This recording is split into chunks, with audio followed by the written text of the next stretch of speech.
Hello guys, welcome back to my channel. आज का हमारा टॉपिक है manner of selection of the independent directors and the maintenance of the data bank of the independence director. Basically इसमें क्या है कि किस मैनर से जो इंडिपेंडेंट डायरेक्टर्स हैं उनको सिलेक्ट करेंगे और डाटा मेंटेन कैसे होगा इंडिपेंडेंस डायरेक्टर्स के लिए। आइए जानते हैं बुक की लैंग्वेज में क्या है।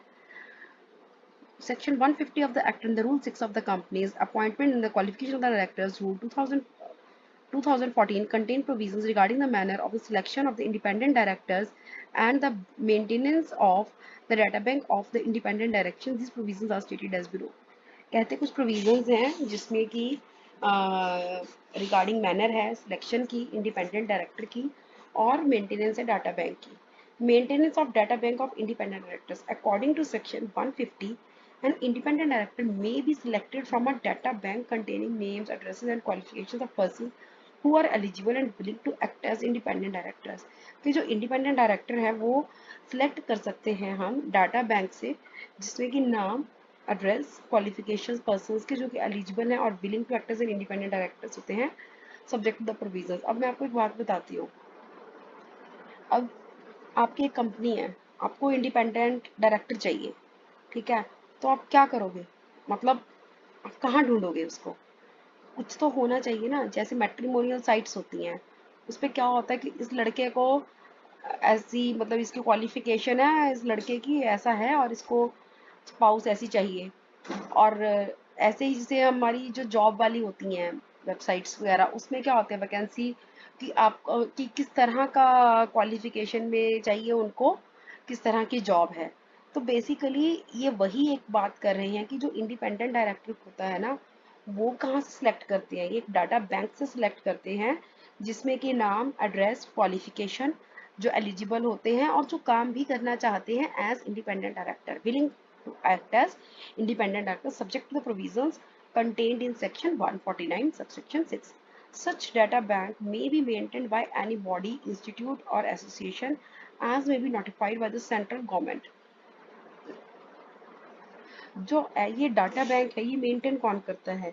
ये मेंटेन करता है कोई इंस्टीट्यूट, कोई एसोसिएशन, कोई body as may be notified by the central government as having the expertise, इसकी एक्सपर्टाइज हो क्रिएशन में या फिर maintenance of such data bank और put on their website for the use by the companies appointing such directors. ठीक है ना?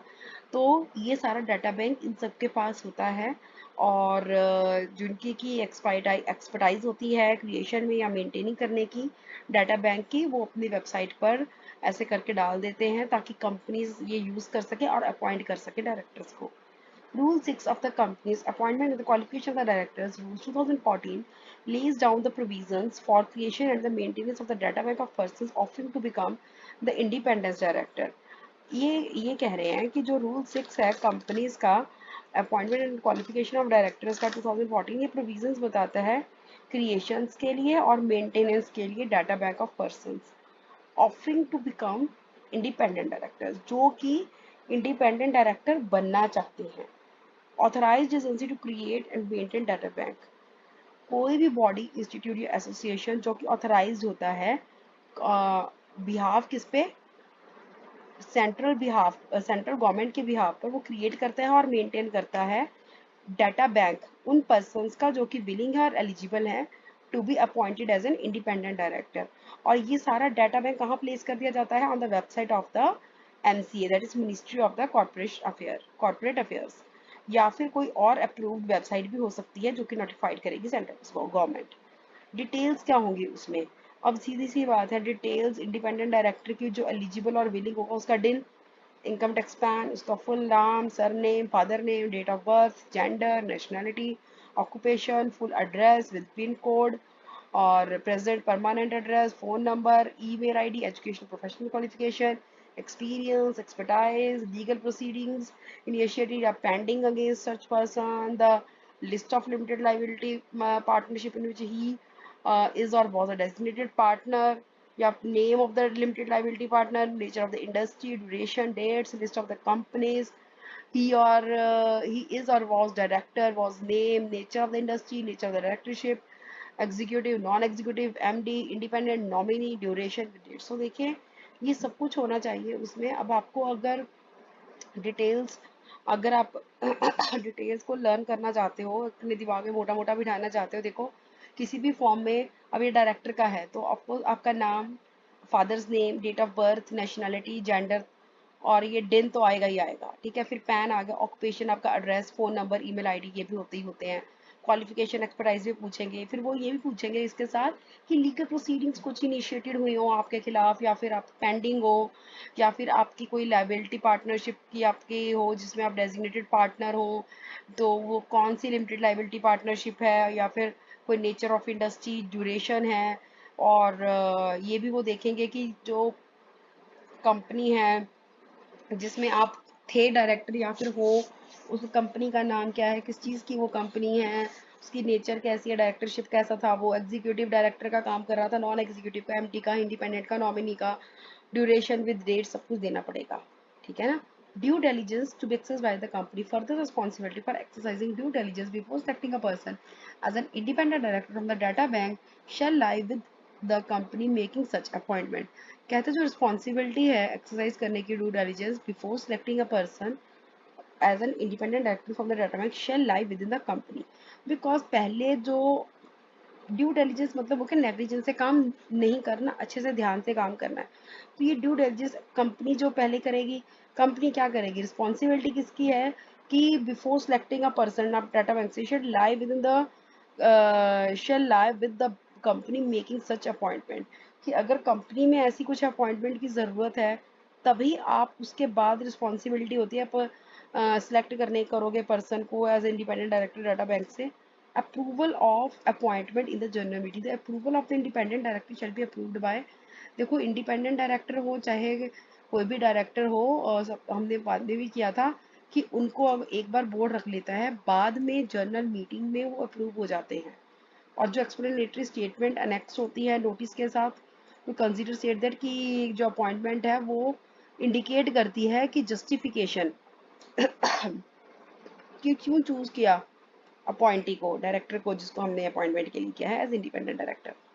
Data bank to contain list of willing person who desire to act as independent director.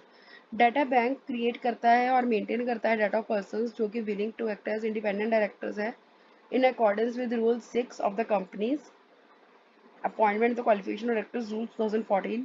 Sub Rules 3, 4, 5 of the Rule 6 state that any person who desires to get his name included in the data bank of independent director shall make an application to the agency।